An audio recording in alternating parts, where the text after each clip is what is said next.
इस्लामाबाद में सियासी जमात के हालिया एहतजाज से तखमीने के मुताबिक रोजाना तकरीबन 190 अरब रुपए का नुकसान हुआ है। वजारत खजाना ने सेनेट में तहरीरी तौर पर जवाब जमा करा दिया। मजीद जानते हैं डॉन न्यूज के नुमाइंदे उमैद अली से। जी उमैद, अपडेट कीजिएगा।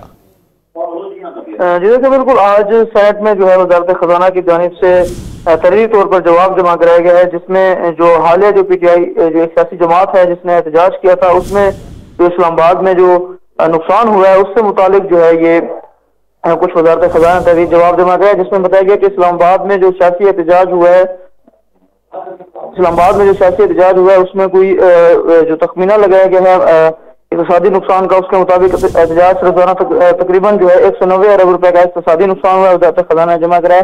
एहतजाज के इक़्तिसादी जो अखराजात है उसका अंदाजा लगाना वजारत खजाना के मुताबिक एक पेचीदा अमल है।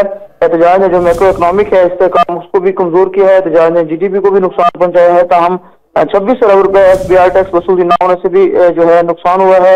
IT बरामदात 22.7 अरब रुपए का नुकसान हुआ है।